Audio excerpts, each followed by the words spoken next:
بسم اللہ الرحمن الرحیم۔ السلام علیکم ورحمۃ اللہ وبرکاتہ۔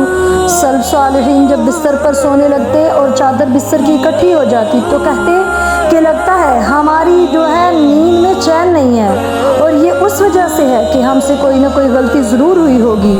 اٹھ کر پھر وضو کرتے، 2 رکعت نماز پڑھتے، پھر سوتے تو لگتا جیسے سوئے ہی نہیں ہیں، اور آج تو بادشاہ لوگ ہیں، سوتے اس کونے میں ہیں اور اٹھتے اس کونے سے ہیں، پتہ ہی نہیں ہوتا سبب کیا ہے، یہ بے چینیاں کیوں ہیں؟ یہ میری اور آپ کی کمائی ہوئی بے چینیاں ہیں۔ ان بے چینیوں سے بچا جا سکتا ہے جب ہم اخلاص کے ساتھ سنت کے مطابق اور اللہ کی رضا چاہنے کے لیے نیکی کے کام کرتے ہیں، سارے معاملے درست ہو جاتے ہیں۔ آج منحرین کا دور ہے، کتنے شباب اس کا لقمہ بن گئے ہیں۔ منحرین کیا ہے؟ کسی ایک شبے کی وجہ سے ملحد بنے۔ آپ باقی باتیں جتنے مرضی دلائل دیتے رہیں، مانیں گے نہیں، ان کا شبہ دور نہیں ہوگا تو پوری عمارت گر جائے گی۔ یہ بھی عمارت ہے چین کی، سکون کی۔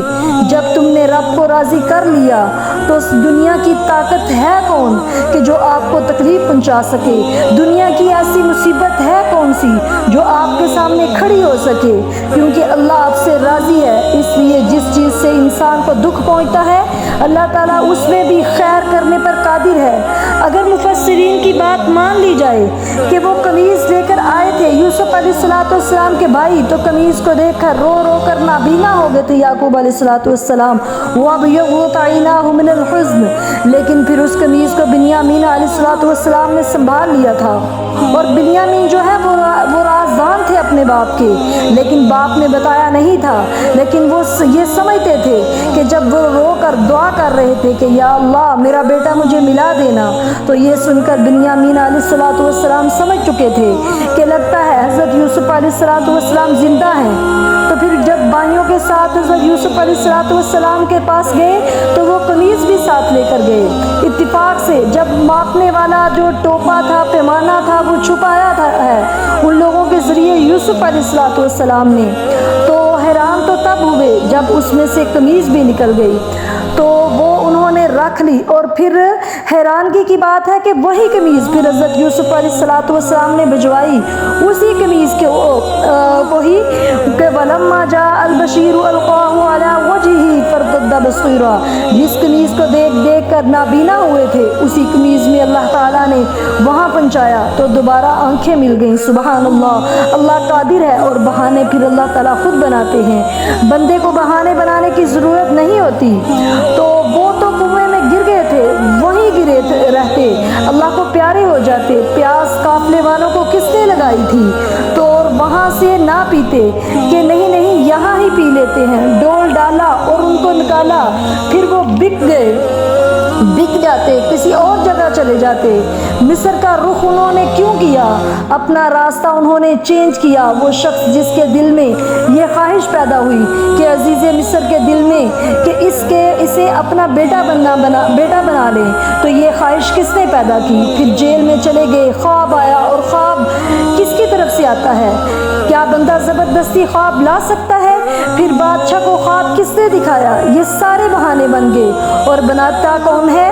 پھر رب کی حفاظت ہے۔ جب اللہ تعالیٰ کا پیارا انسان بن جاتا ہے تو پھر وہ بادشاہ بھی ہو، پھر وہ جیل میں بھی ہو، حالانکہ لوگ کہتے ہیں کہ جیل میں جانے والا مجرم ہے، لیکن قرآن نے دونوں اصول بیان کیے ہیں، اِنَّا لَنَرَاكَ مِنَ الْمُحْسِنِينَ، اِنَّا نَرَاكَ مِنَ الْمُحْسِنِينَ۔ بادشاہ بنے تب بھی کہہ رہے ہیں بھائی، اور جیل میں بھی کیا کہہ رہے ہیں جیلر جو ان کے ساتھ قیدی ہیں کہ اِنَّا نَرَاكَ مِنَ الْمُحْسِنِينَ۔ تو مومن جو ہوتا ہے وہ سختی کی حالت میں بھی اور خوشی کی حالت میں بھی اس کے ایمان کا لیول گرتا نہیں، دونوں حالتوں میں سب کیا کہہ رہے ہیں کہ اِنَّا نَرَاكَ مِنَ الْمُحْسِنِينَ۔ اور میں سوچتی ہوں کہ ویسے تو اللہ تعالیٰ نے خوبصورتی دی تھی، لیکن دل اس سے بھی زیادہ خوبصورت دیا تھا۔ سبحان اللہ، دل اتنا خوبصورت کہ پتہ چل گیا تھا کہ یہ وہی بھائی ہیں جنہوں نے تھپڑ مارے تھے، جنہوں نے کنویں میں پھینک دیا تھا، یہ وہی ہیں جنہوں نے میری موت کی خواہش کی تھی۔ اور جب کہا کہ اس کے بھائی نے چوری کی ہے تو انہوں نے ایک لفظ بولا وَقَدْ سَرَقَ أَخٌ لَهُ مِن قَبْلُ، تو بھائی دوسرے کہنے لگے بولے کہ اس کا ایک بھائی بھی تھا، اس نے بھی چوری کی تھی۔ اور اس بات کی خبر صرف یوسف علیہ السلام کو تھی کہ وہ اپنے باپ کو شکایت کر کے ان کی سرزنش کروانا چاہتے تھے۔ فَأَسَرَّهَا يُوسُفُ فِي نَفْسِهِ وَلَمْ يُبْدِهَا لَهُمْ، کہ یوسف علیہ السلام کو پتہ اب چل گیا تھا کہ یہ کیا کہنا چاہ رہے ہیں، دل میں چھپا لیا، ظاہر ہی نہیں ہونے دیا، صرف اتنا کہا کہ جانتے ہو تم لوگوں نے اپنے بھائی کے ساتھ کیا کیا، کیونکہ یہ ان کو بھی پتا تھا کہ اس بات کا صرف یوسف علیہ السلام کو پتا ہے اور کسی کو بھی نہیں۔ اور پھر بھائی فوراً سمجھ گئے کہ یہ تو یوسف علیہ السلام ہی ہیں۔ لیکن یوسف علیہ السلام نے طاقت آنے کے بعد یہ نہیں کہا کہ میں دیکھ لیتا ہوں آپ کو، تم نے میرے ساتھ فلاں نے یہ کیا، میرے ساتھ فلاں نے یہ کیا، آنکھوں کے سامنے تھا سارا منظر۔ لیکن یوسف علیہ السلام نے کیا کہا؟ قال انا یوسف وهذا اخی قد من اللہ علینا انه من يتق ويصبر فان اللہ لا يضيع اجر المحسنین، فرمایا جو صبر کرتا ہے اللہ اسے ضائع نہیں کرتے، ہر کام میں اللہ کی حکمت ہے، جو میں نے تم سب کو معاف کیا۔ کیا کہا کہ جاؤ میں نے تم سب کو معاف کیا، اس لیے نیکی جو ہے اس کی قبولیت کا اظہار جسم سے بھی ہوتا ہے اور ساتھ ہی صبر۔ وہ کیا کہتے ہیں، عبداللہ ابن عباس رضی اللہ تعالیٰ عنہ فرماتے ہیں کہ جب انسان کی نیکی قبول نہیں ہوتی تو اس کی بھی 5 نشانیاں ہیں، برائی کی اس نے اور پھر توبہ نہیں کی، یا اس نے توبہ تو کی لیکن اس کی توبہ قبول ہی نہیں ہوئی تو اس کے چہرے پہ سیاہیاں پڑ جاتی ہیں، سیاہیاں چھا جاتی ہیں، چہرہ بے رونق ہو جاتا ہے، اضطراب وہ کیا کہتے ہیں اس کے چہرے سے ٹپکتا ہے۔ سب کی کیا وجہ ہے؟ اب اس کو کیا کہتے ہیں کہ رب کو اس نے راضی نہیں کیا، دل سے، دل میں اندھیرا چھا جاتا ہے، کیا بنے گا میرے بچوں کا، فیوچر پلاننگ کیا کروں گا، زیادہ سے زیادہ قبر میں جائیں گے۔